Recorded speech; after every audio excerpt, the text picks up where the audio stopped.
North London forever. The Emirates Stadium transformed this year, re-imbued with Foden's ambition. Saka's pulled back, Martin Odegaard, smashing goal! 2.5 minutes to save themselves. Trossard, Jesus, Nelson, Saka! By Dalman, and Dalman is all alone! This is his kingdom! White, that's clever. Odegaard, that's lovely. And Ketia, oh, smashing goal! ሰላም ጤና ይስጥልን ክቡራትና ክቡራን የፍቅር ይልቃል ዩቲዩብ ገጽ ተከታታዮች እንዴት ናችሁልን? ዛሬ በትልልቅ የአውሮፓ ከተሞች ትልልቅ የአውሮፓ ቻምፒየንስ ሊግ የሩብ ፍጻሜ የመጀመሪያ ጨዋታዎች ይከናወናሉ። አርሰናል ከስፖርቲንግ፣ ሪያል ማድሪድ ከባየር ሙኒክ ዛሬ ምሽት የሚጠበቁ ጨዋታዎችን ያከናውናሉ። ከዛ ውጪ ከአራቱ ዋንጫዎች ህልሞቻቸው ሁለቱን ያጡት መድፈኞቹ በሶስተኛው መድረክስ እንዴት ነው የሚል ትልቅ ጥያቄዎች ኖሮባቸውም ወደ ዛሬ ምሽት ወደ ሊዝበን ከተማ ጨዋታቸው ያመራሉ። የእግር ኳስ ትልልቅ ህልሞች በከፍተኛ ፈተና እንዲሁም ደግሞ በትልልቅ የጨዋታ ምሽቶች ተጋድሎች የሚገነቡ ናቸው። እነዛ ግን ለመጥፋት ጥቂት ሰከንዶችና ጥቂት ጨዋታዎች ብቻ ይፈልጋሉ። አርሰናል የደጋፊውን ተስፋ እንደገና እንዲነሳ ማድረግ አለበት። ደጋፊዎቹ ከፍተኛ መነቃቃት ላይ ነበሩ። ሚኬል አርቴታና ልጆቻቸው ለሲዝኑ በርካታ ዓመታት በከፍተኛ ፎከስ በከፍተኛ ትኩረት ትልልቅ እንቅስቃሴዎችን ሲያደርጉም ነበር። ከጥቂት ሳምንታት በፊት አርሰናል በአራቱ ውድድሮች ላይ ነበር። በአንድ ሳምንት በሚጠቃ ጊዜ ውስጥ ግን 2 ዋንጫዎች አምልጠዋል። አሁንም የፕሪሚየር ሊግ አናት ላይ ይገኛሉ። መድፈኞቹም የቻምፒየንስ ሊግ አንተምን ከሚሰሙ የእንግሊዝ ክለቦች መካከል ናቸው። የመጀመሪያ ፈተናቸው ዛሬ ምሽት በፖርቹጋል ይጀምራል። የኤፍኤ ካፕ ህልማቸውና የካራባው ካፕ ዋንጫዎች ጉዞ ተደምድመዋል። የካራባው ካፕ በሲቲ ፍጻሜ ሽንፈት፣ የኤፍኤ ካፑ ደግሞ ባልታሰበው የሳውዛምፕተን ሽንፈት ሴንት ሜሪ ላይ ተደምድሟል። የአራት ጨዋታዎች የአራት ዋንጫዎች ጉዳይ አሁን ታሪክ እየሆነ መጥቷል። በቀሪዎቹ 2 ውድድሮች ላይ ሁሉም ትኩረቶች ያርፋሉ። የመጀመሪያው ስብራት የካራባው ካፕ ያን ያህልም የማይፈልገው ዋንጫ ተብሎ ተገለጸ። የሳውዛምፕተኑ ጉዳይ ዘለቀ። በመጨረሻ ግን አርሰናል እጅግ ወደሚፈልጋቸው 2 ውድድሮች ይመጣል። ፕሪሚየር ሊግ እና ቻምፒየንስ ሊግ መጀመሪያ የሚመጣው የመጀመሪያው ተጋጣሚ ደግሞ ስፖርቲንግ ሊዝበን ይሆናል። መድፈኞቹ እንዴት ነው ወደዚህ ጉዳይ ያመሩት? ከትልቅ ህልም እውነተኛው መጋፈጥ እውነተኛው ሰዓት የደረሰበት ጊዜ ላይ ኳድራፕል 4 ዋንጫዎች እንዴት ተፈተኑ? ፕሪሚየር ሊግ፣ ኤፍኤ ካፕ፣ ካራባው ካፕ፣ ቻምፒየንስ ሊግ ከጥቂት ከ2 ሳምንታት በፊት ሁሉም ህልሞች በመድፈኞቹ ስር ነበሩ። የኤፍኤ ካፕ የኳርተር ፋይናል መሰናበት በሳውዛምፕተን፣ የማንቸስተር ሲቲ ድል በካራባው ካፕ መድፈኞቹ ላይ 2 ዋንጫዎች እንዲሄዱ አደረገ። ፕሪሚየር ሊግ እና ቻምፒየንስ ሊግ ብቸኛ የፉክክር ሜዳዎች ሆነው ተገኙ። አሁን ትልቁ የብሉፕሪንት የሚታወቀው የአርሰናል የአጨራረስ ችግር እየመጣ ይሆን እንዴ ብለው የሚያሾፉ የተቃራኒ ቡድን ደጋፊዎች ድምፅ እየተሰማ ይገኛል። የአርሰናል የታክቲካል ፓተርን እየተተቸም እየመጣ ይገኛል። አሁን በርንማውዝን በፕሪሚየር ሊግ ገጥማሉ። ከዛ ውጪ በቻምፒየንስ ሊግ የስፖርቲንግ ሊዝበን ፈተና አለ። እነዚህ ሁሉ መድፈኞቹ በጠንካራ ምላሽ መስጠት ካልቻሉ የዘንድሮም ሲዝን እንዳለፉት ጊዜያት ሊሆን ነው እንደሚል ከፍተኛ ጥያቄ ሊነሳ የሚችልበት ነገር እየመጣ ይገኛል። አሁን በአርሰናል በኩል እንግዲህ በተለይ ጫናዎች በሚመጡበት ሰዓት ላይ አልፎ አልፎ ብቅ የሚሉ መንጠባጠሎች፣ የውጤት እና የጨዋታ ክፍተቶች እንዴት ይቀርፋሉ?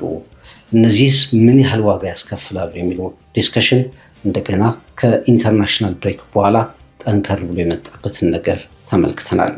አርሰናል የመከላከል አቅሙ ብዙ ጊዜ የተወደሰና በትልቁ ዋጋ የተሰጠው የሴት ፒስ ጉዳዮችን በተለይ ደግሞ በማስቆጠር ከፍተኛ ጥንካሬ የተሰጠው፣ በዲፌንሲቭ ቡድኖች ላይ ደግሞ ትንሽ ክፍተቶችን ያሳየ እንዲሁም ደግሞ ፕረስ ሲደረግ በተለይ በቡድኖች አግሬሲቭ ሆኖ ሲጫወቱና አርሰናል መከላከል ሲያሳይ የሚሰሩ ስህተቶች ዋጋ ያስከፈሉት ቡድን ሆኖ እዚህ ደረሰ።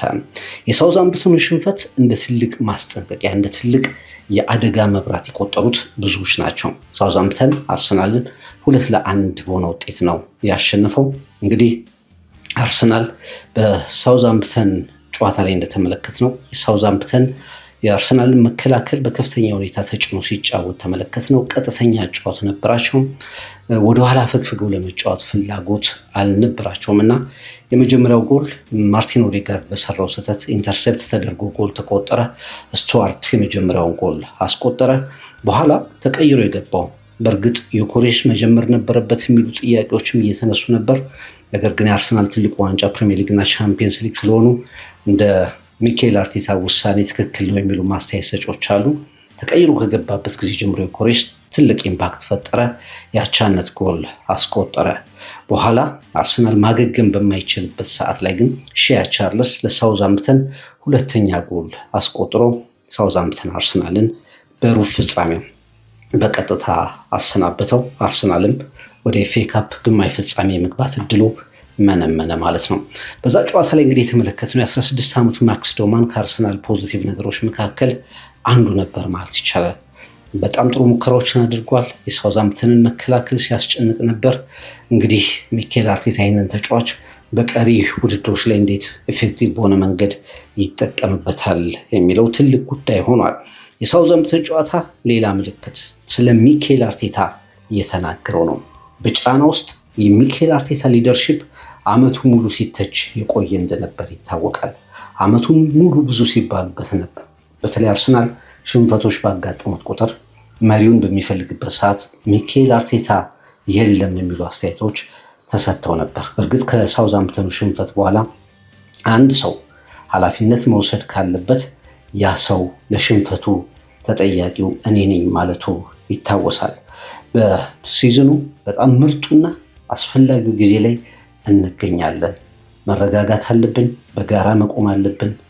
መጨረሻ ላይ ከዋንጫዎቹ ሁሉ የሚፈለገውን ዋንጫ ማሳካት አለብን፣ መስጠት አለብን የሚል አስተያየቱን ሰጥቷል። ግን በሳውዛምፕተኑ ጨዋታ፣ በማንቸስተር ሲቲ ጨዋታ የሚኬል አርቴታ ሊደርሺፕ በተለይ ፕሬዠር ባለበት ሰዓት ላይ ተጫዋቾቹ ደጋፊዎቹ በሚፈልጉት ሰዓት ላይ የሚኬል አርቴታ ሊደርሺፕ እንዴት ነው የሚለው ትልቁ ጉዳይ ሆኗል።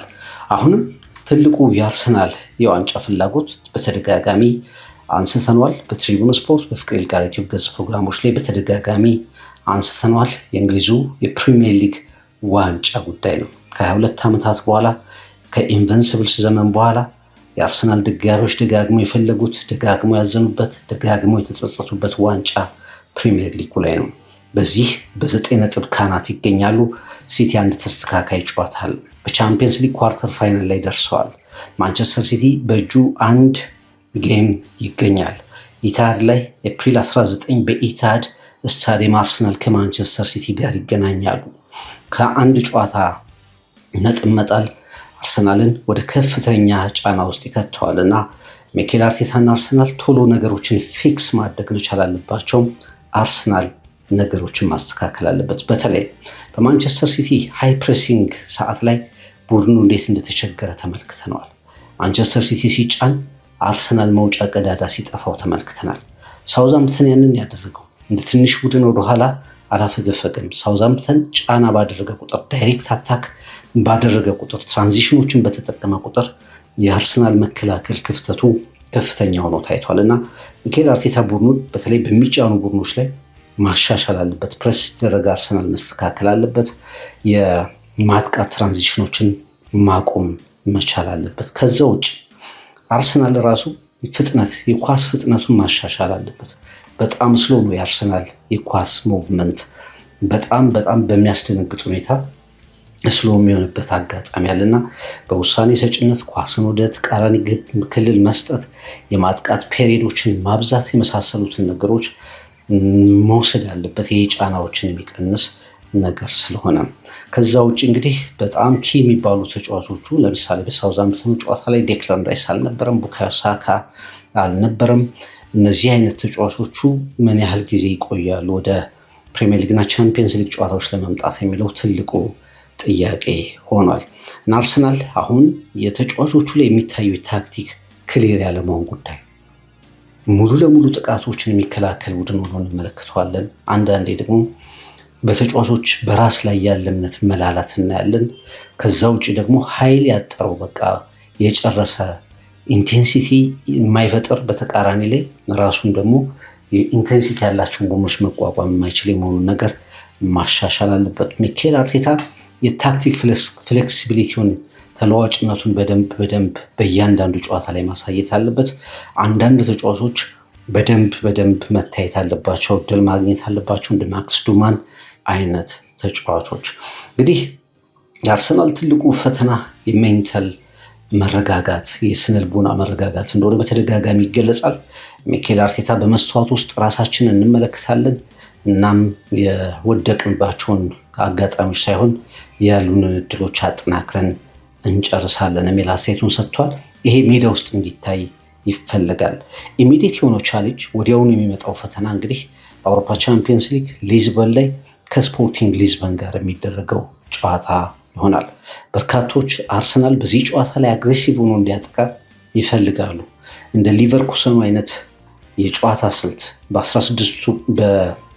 በ16 ውስጥ ሊቨርኩሰን አርሰናልን እንዴት እንዳስቸገረው ሜዳው ላይ የምናስታውሰው ነው። በአሬና ላይ 1-1 የተለያዩበት ጨዋታ ኖኒ ማዶኬ በመጨረሻ ፔናልቲ አስገኝቶ ካይ ሃቨርትዝ ያስቆጠራት ፔናልቲ በኋላ በመልሱ ጨዋታ አርሰናል እንደዚሁ ጎሎቹን አስቆጥሮ ያለፈበትን አጋጣሚ እናስታውሳለን እና ስፖርቲንግ ሊዝበን ላይ እንደዚሁ አርሰናል በጨዋቱ ወደ ማጥቃት መቀየር አለበት። ያለፉትን 2 ሽንፈቶች መቀልበስ አለበት። ዲፕ ተከላክሎ በአሬና ላይ እንዳደረገው ከሊቨርኩሰን ጋር ከተጫወተ ግን ሌላ መጥፎ ሽንፈት ሊከተል ስለሚችል ሚኬል አርቴታ በዛሬው ጨዋታ ላይ ይሄንን እንዴት ይወጣል የሚለው ትልቁ ጉዳይ ሆኖ እንመለከተዋለን እና ትልቅ ታክቲካል ቴስት ነው። የሳይኮሎጂ የስነልቦና ቴስት ነው በአርሰናል በኩል።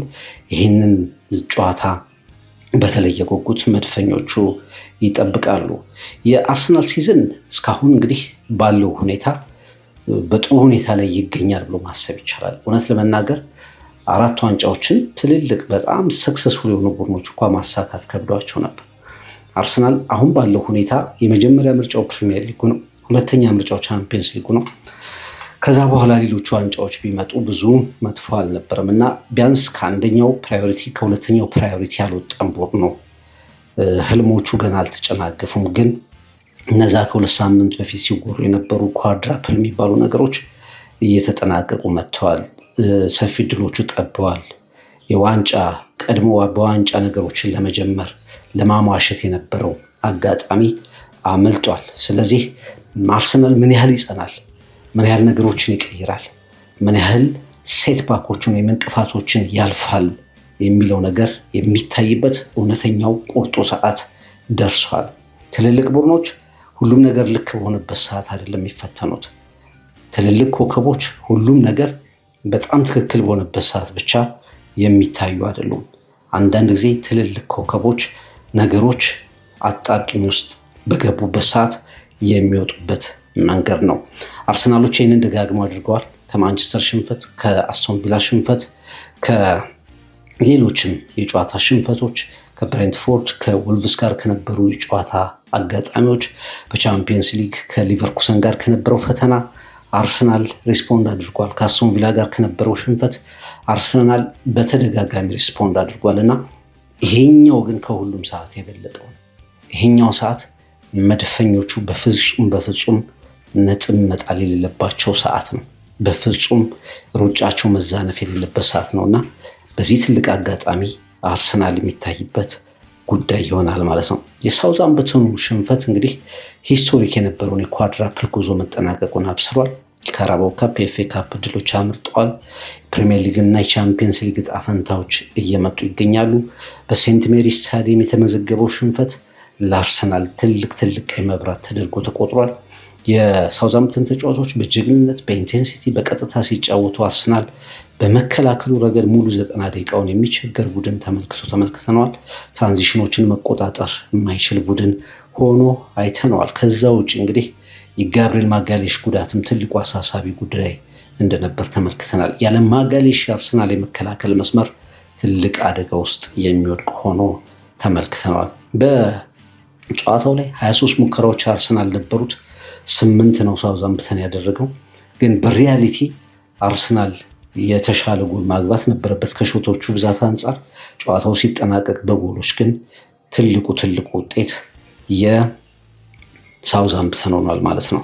ቪክተር ዮኬሬሽ ተቀይሮ ገብቶ ጎል ማስቆጠሩ ጥሩ ነገር ነበር። ማርቲኔሊ ነገሮችን ለመቀየር ሙከራ አድርጓል። እንደ ማክስ ዶማን አይነት ተጫዋቾች ላይቭሊ ነበሩ። በተለይ ዳንኤል ፔሬዝ ያዳነበት ኳስ እንደዚሁ ነገሮችን መቀየር የምትችል ኳስ ነበረች። ግን ከአርሰናል ስም ያላቸው ኮከቦች በተለይ የሳውዛምፕተን ኮከቦች መራብ ውጤቱን ለመቀልበስ የነበረ ፍላጎት ከፍተኛ ነበር። እንደ ሺያ ቻርልስ፣ ሮዝ ስቱዋርት፣ ቶም ፌሎስ አይነት ግብ ጠባቂውን ጨምሮ በጣም ጥሩ ነበሩ ማለት ይቻላል እና በአንጻሩ ደግሞ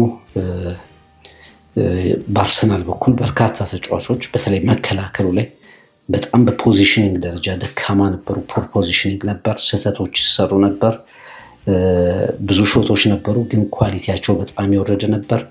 በጣም ይጋለጥ ነበር። በአስቶን ቪላ በሳውዛምፕተን እንቅስቃሴ ውስጥ በጣም ቀጥተኛ እንቅስቃሴ ውስጥ ይጋለጥ ነበር እና ከጨዋታው በፊት አርሰናል ከ48 የኤፍኤ ካፕ ውድድሮች ከሎወር ሊግ ቲሞች ጋር ካደረጋቸው 45ቱን አሸንፏል። ይሄ ምን ያህል አርሰናል የሎወር ሊግ ቲሞችን ዶሚኔት የሚያደርግ ቡድን እንደነበር ይታወቃል። በሳውዛምፕተን ላይ ግን ያ ነገር አልሰራም። ሳውዛምፕተኖች ለማንኛውም ፉላምንና አርሰናልን አስወግደው ወደ ኳርተር ፋይናል ውስጥ መግባት አረጋግጠዋል። ከማንቸስተር ሲቲ ጋር ጨዋታቸውን ያደርጋሉ። ሊድስ ከቼልሲ ሌላኛው ጨዋታ ይሆናል ማለት ነው እና ትልቁ ለአርሰናል ደጋፊዎች ያስተላልፈው መልእክት መጥፎ ነው። በአንጻሩ ለሳውዛምፕተን ደጋፊዎች የነበረው መልእክት ግን ትልቅ ነበር ማለት ይቻላል። በሊዝበን ስፖርቲንግ ሊዝበን ከአርሰናል ዛሬ ምሽት ጨዋታቸውን ያከናውናሉ። መድፈኞቹ ምን አይነት መልስ ይሰጣሉ? ትልቁ ጉዳይ ነው። ምናልባትም አንዳንዶች ሲዝን ተርኒንግ ፖይንት ይሉታል። 2 ዋንጫዎችን ካሳጡ 2 ተከታታይ ጨዋታዎች በኋላ 3ኛውን ዋንጫ ላለማጣት የሚደረግ የመጀመሪያ ትልቅ ትንቅንቅ ብለው ያስቀምጡታል። 3ኛው ዋንጫ መሄድ አለመሄዱን ወይም ደግሞ የ3ኛው ዋንጫ ህልም መቆየት አለመቆየቱን የሚያረጋግጥ እጅግ ወሳኝ ጨዋታ ተብሎ እየተገለጸ ይገኛል። የኳርተር ፋይናል ፈርስት ሌግ ጨዋታ ነው። ጆዜ አልቫልዴ ሊዝበን ላይ የሚደረግ ጨዋታ ነው። መድፈኞቹ የማሸነፍ ግምት ተሰጥቷቸዋል። ነገር ግን እጅግ ጥርጣሬም አብሮ እየመጣ ይገኛል። በተለይ ባልተለመደ ሁኔታ የአርሰናል የመከላከል አቅም እየወረደ የመምጣት ጉዳይ፣ በተለይ ጫና ሲበዛ እየወረደ የመምጣት ጉዳይ ትልቁ አሳሳቢ ነገር እየሆነ መጥቷል። አርሰናል በጥሎ ማለፍ ውስጥ ባየር ሊቨርኩሰንን በመልሱ ጨዋታ በምቾት አሸንፏል። 3-1 በሆነ ውጤት ኤብሪቼዜ፣ ዴክላን ራይስ ጥሩ የነበሩበት ጨዋታ ነበር እንደምናስታውሰው።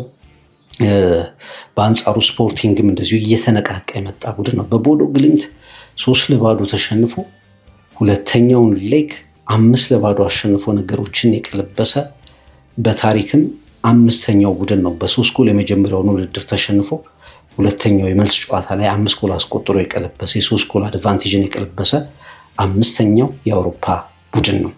ይህ መነቃቃት ቀላል አይደለም። ስቴዲየሙ በጣም የተነቃቃ ስቴዲየም እንደሆነ ይታወቃል። ሜዳቸው ላይ 5 የቻምፒየንስ ሊግ ጨዋታ አድርገዋል። 5ቱንም አሸንፈዋል ስፖርቲንግ ሊዝበኖች እና አሁን በአሁኑ ሰዓት በከፍተኛ መነቃቃት ላይ የሚገኙ ተጫዋቾች ናቸውና አርሰናል በተለይ በመከላከሉ ረገድ ያሉትን ስህተቶች ማስተካከል፣ ጎሎችን ማስቆጠር፣ ያለፉትን 2 ጨዋታ ዝቅ ያለ የስነ ልቦና ጉዳይ ማስተካከል፣ የታክቲካል ባትሎችን ማሸነፍ ለችግሮች መፍትሄ ያለው ቡድን መሆኑን ማሳየት በትልቁ የሚጠበቅበት ቡድን መሆኑን የሚያሳይበት ሂስቶሪክ ጨዋታ ነው ብለን ማስቀመጥ ይቻላል። አርሰናል ባለፉት 7 ጨዋታዎች አልተሸነፈም። 4 ድሎች፣ 3 አቻ ውጤቶች ናቸው። በቻምፒየንስ ሊግ ባለፉ ለመጨረሻ ጊዜ በተገናኙበት ጨዋታ በሊዝበን 5-1 በሆነ ውጤት አሸንፏል። በአዌይ ጨዋታ ላይ የሚያስመዝገበው ውጤት ቀላል ያደርገዋል ተብሎ ይታሰባል። የመልሱን ጨዋታ ከሚመጡ ፈታኝ ፕሪሚየር ሊግ ጨዋታዎች ጋር የመልሱ ጨዋታ እንደሚከናወን ይታወቃልና አርሰናል በዩሮፓ ሊግ በስፖርቲንግ ሊዝበን 2022/23 ላይ ተሰናብቷል። አሁን ግን መልሶ እንቅፋት እንዳይሆንበት ትልልቅ ጥያቄዎች አሉ። በአርሰናል በኩል ጋብሪኤል ማጋሊሽ በሳውዛምፕተኑ ጨዋታ ላይ ተጎድቷል፣ አጠራጣሪ ነው። ዴክላን ራይስ፣ ቡካዮ ሳካ፣ ቲምበር፣ ትሮሳርድ፣ ሂንካፔ የጉዳት የመጨረሻ አሳሳቢ ዜናዎች ከቡድኑ ጋር ይሰማሉ። ኤብሪቼ ኢዜ ለዚህም ጨዋታ አይደርስም። እንደ ሚኬል ሜሪኖ አይነት ተጫዋቾች አስቀድመው ለረጅም ጊዜ በጉዳት ርቀዋል እና በአርሰናል በኩል እንደ ወሳኝ ተጫዋቾች ይጠበቃሉ። ማን ነው ዛሬ የሚገኘው የሚለውን ነገር ማየት ያስፈልጋል። በፖሴሽን ደረጃ አርሰናል ጨዋታውን ይቆጣጠራል ተብሎ ይታሰባል። ኮምፓክት ዲፌንስ ማሳየት ይኖርበታል። ስፖርቲንግ ልክ ሳውዛምፕተኖች ማንቸስተር ሲቲ ያደረጉትን ያለፉትን 2 ጨዋታዎች እንደ ብሉፕሪንት እንደ መነሻ ይጠቀማሉ ተብሎ ይጠበቃል።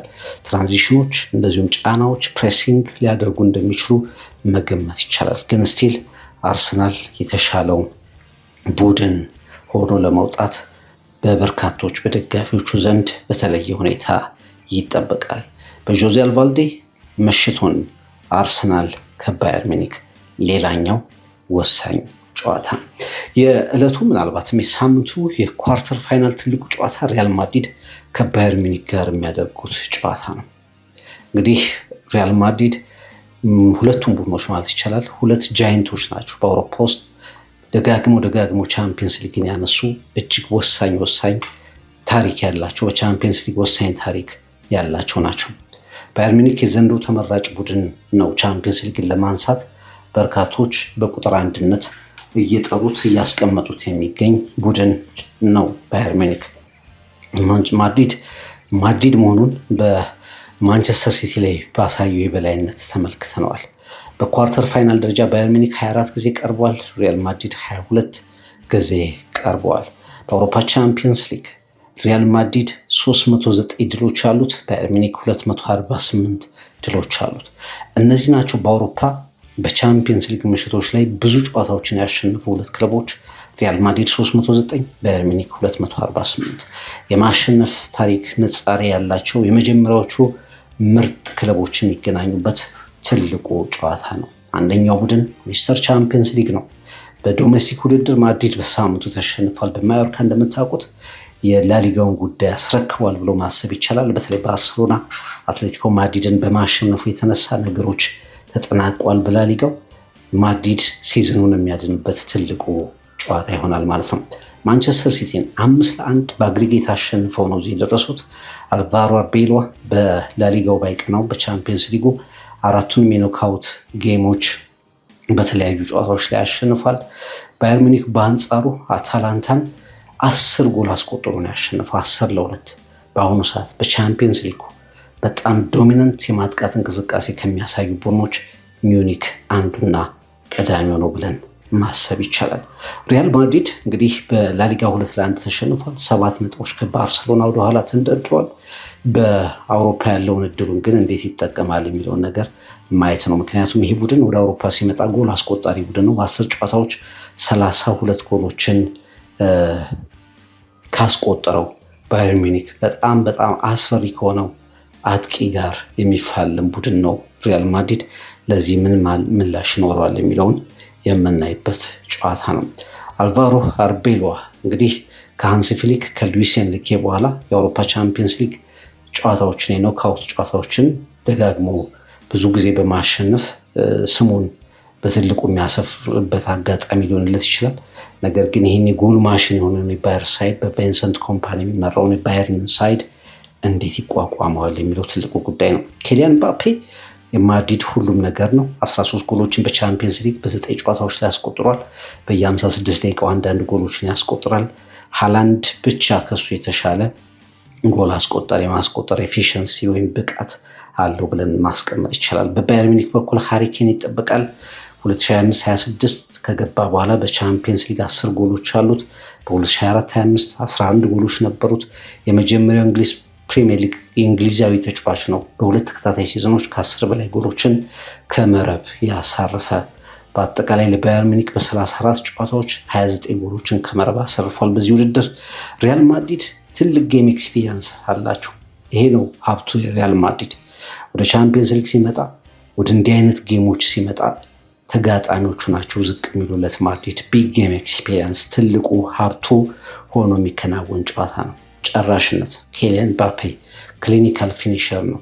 ከዛ ውጪ የጥሎ ማለፍ ጨዋታዎች ሬዚስት የሚያደርግ ማድሪድ ነኝ ብሎ የሚያምን ተጋጣሚዎቹ ደግሞ ማድሪድ ነው ብሎ የሚፈሩት የኖካውት ብቃት የጥሎ ማለፍ ጨዋታዎች ብቃት አለው። በአንጻሩ ባየር ሚኒክ እጅግ የሚያስፈራ አጥቂ መስመር፣ የማያቋርጥ ጫና ተጋጣሚዎቹ ላይ፣ ኦፌንሲቭ የማጥቃት አቅሙ ከፍተኛ የሆነ ድንቅ ቡድን ሆኖ እየተመለከት ነው እንገኛለን። በአርሰናል ከተሸነፉበት ጨዋታ ውጪ በቻምፒየንስ ሊግ በርካታ ጨዋታዎችን ዶሚኔት አድርገው ነው እዚህ የደረሱት። በዛሬው ጨዋታ ላይ ቲቦ ኮርቷ ትልቁ ጉዳት ነው በማድሪድ በኩል። ዳኒ ሰባዮስ፣ ፌርላን ሜንዲ፣ ሮድሪጎ እንደዚሁ ቀድሞ የተጎዳ ተጫዋች ነው። በአንጻሩ በባየር ሚኒክ በኩል እንግዲህ ሃሪኬን የመጨረሻውን ጨዋታ አልተሰለፈም። በዚህ ጨዋታ ላይ ይሰለፋል ተብሎ ነው የሚጠበቀው። እርስ በርስ የተገናኙበትን አጋጣሚ ስንመለከት ባየር ሚኒክ ባለፉት 9 ጨዋታዎች ከማድሪድ ጋር ባድርጋቸው ያለፉት 9 ጨዋታዎች በሚያስገርም ሁኔታ አንዱንም አሸንፎ ያውቃል። 2 ጊዜ አቻ ወጥቷል፣ 7ቱን ግን ተሸንፏል። ማድሪድ ባየር ሚኒክም ቢሆን ማንንም ቢሆን ማድሪድ በቻምፒየንስ ሊግ ጨዋታዎች ላይ የማይመር ቡድን መሆኑን ያሳየበት ነው። 9 ጨዋታዎች 7 ድል፣ ምንም ሽንፈት፣ 2 አቻዎች ለማድሪድ። 28 ጊዜ በአውሮፓ ቻምፒየንስ ሊግ ተገናኝተዋል። በአጠቃላይ በአውሮፓ ቻምፒየንስ ሊግ ይሄ በጣም ተደጋግሞ የተከናወነ የአውሮፓ ቻምፒየንስ ሊግ መርሃ ግብር ነው። ባየር ሚኒክ ከሪያል ማድሪድ ምን ያህል ደጋግመው የሚመጡ ወደ ትልቁ ስቴጅ ደጋግመው የሚመጡ ቡድኖች እንደሆኑ መረዳት ይችላል። ሪያል ማድሪድ ባየር የጀርመኑን ክለብ ደጋግሞ በመደቆስ የቢግ ጌም ሜንታሊቲ እንዲሁም ደግሞ ያለፉ ታሪክ ሪከርዶች ያግዙታል። ባየር ሚኒክ በወቅታዊ አቋሙ ላይ የበለጠ ተማምኖ የሚጫወትበት ውድድር ይሆናል ተብሎ ነው የሚታሰበው። አሁንም ግምቶች እንደዚህም ሆኖ ማድሪድ እንደዚሁም በላሊጋው እየተፍረከረከ እንደዚሁም ያለ ዋና አሰልጣኝ በኬርቴከር አሰልጣኝ እየሄደ የማሸነፍ ግምቶች፣ ንጻሬዎች፣ የስታትስቲክስ አወራራሽ ተቋማት ማድሪድን ማመን መርጠዋል። ምርጡ የአውሮፓ ቻምፒየንስ ሊግ የሳምንቱ ጨዋታ ሉኒን በግብ ጠባቂነት ይሰለፋል። ካሬራስ፣ ሆይሰን፣ ሩዲገር እና አሌክዛንደር አርኖልድ፣ ጉለር፣ ሹዋሜኒ፣ ፒያትራክ እና ቫልቨርድ፣ ቪኒሲየስ ጁኒየር እና ኬሊያን ምባፔ፣ አሰልጣኝ አልቫሮ አርቤሎዋ፣ ማኑኤል ኖየር አንጋፋው ግብ ጠባቂ፣ ከዛ ውጭ ላይመር፣ ታህ፣ ኡፓሜካኖ፣ ስታኒሲች በተከላካይ መስመር ላይ ፓቭሎቪች እና ኪሚች ደብል ፒቮት፣ ከፊታቸው ሉዊስ ዲያዝ፣ ሰርጂን ናብሪ እንዲሁም ደግሞ አስደናቂ ጊዜን እያሳለፍ የሚገኘው ኦዲሴ ከሃሪኬን ጋር ተጣምጠው ቪንሰንት ኮምፓኒ ባየር ሚኒክን ይዞ ይቀርባል። ምሽቱን የምናየው ትልቁ ጨዋታ ነው ማለት ይቻላል። ሚድፊልዱን የሚቆጣጠረው ቡድን ያሸንፋል። አጥቂዎቹ በእርግጠኝነት በሁለቱም በኩል ጎል ያስቆጥራሉ። ኬን ጨራሽ ነው፣ ባፔ ጨራሽ ነው። ኳሶቹ ይምጡ እንጂ። ስለዚህ የአማካይ ቦታ ላይ ያለው ባትል ትልቅ እንደሚሆን ይጠበቃል። የመጨረሻ እይታችን ስናስቀምጥ ባየር ሚኒክ የመከላከል አቅሙ ላይ የሚተማመን ቡድን አይደለም። አታኪንግ አቅሙ ላይ የሚተማመን ቡድን ነው። በ10 ጨዋታዎች 32 ጎል ያስቆጠረ ቡድን ነው። ማድሪድ እንግዲህ ዲኤንኤው ራሱ ማድሪድ መሆኑን የሚያምን ቡድን ነው። የሳንቲያጎ ቤርናቤው ደጋፊዎችን እና ያንን አስጨናቂ ምሽት ተማምኖ የሚገባ ቡድን ይሆናል ማለት ይቻላል። ይሄ ብቻውን ጨዋታ አይደለም። ይሄ ታሪካዊ እርስ በርስ ግንኙነት ነው። አንድ ጊዜ የሚገኝ ምናልባትም ለፋይናል የሚጠበቅ ጨዋታ ነው። ሌጀንዶች የነበሩበት፣ ትልልቅ ምሽቶች የታለፈበት፣ ገናናነት የተነሳበትና የወደቀበት፣ አውሮፓ ብቻ ሳይሆን መላው ዓለም የእግር ኳስን መመልከት የሚፈልጉ ሁሉ የሚጠብቁት ትልቅ መርሃ ግብር ነው። ከዛ ውጭ ነገ ምሽት የላሊጋዊ ሳምንቱ ጨዋታ የነበረው በቻምፒየንስ ሊጉም ይደገማል። ባርሰሎና 2-1 ያሸነፈውን ሜዳው ዋንዳ ሜትሮፖሊታኖ ላይ 2-1 ያሸነፈውን አትሌቲኮን በቻምፒየንስ ሊግ ይገጥማል።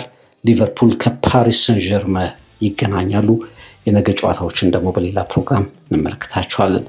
ማን ያሸንፋል? መድፈኞቹ ምላሽ ይሰጣሉ? ማድሪድ ወይስ ባየር ሚኒክ?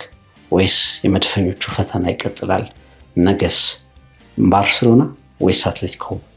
የአምናው ሻምፒዮን ፓሪስ ሰን ዠርመን ሊቨርፑል ልክ አምና እንዳደረገው ሁሉ አሸንፎ አሁንም ግስጋሴውን ይቀጥላል ወይስ በፕሪሚየር ሊጉ እየተቸገሩ ያሉት ዘመናቸው ይጠናቀቃል ተብሎ የሚጠበቁት አርነ ስሎት በቻምፒየንስ ሊጉ የመቆያ በር ይከፍቱ ይሆን? ፍቅር ይልቃል የዩቲዩብ ገጽ ነበር። ዳሰሳችን በዚሁ ይጠናቀቃል። በድጋሚ እንደገና በነገ የውጤት ጉዳዮች እና በሌሎች ጉዳዮች ላይ ተመልሰን እንገናኛለን።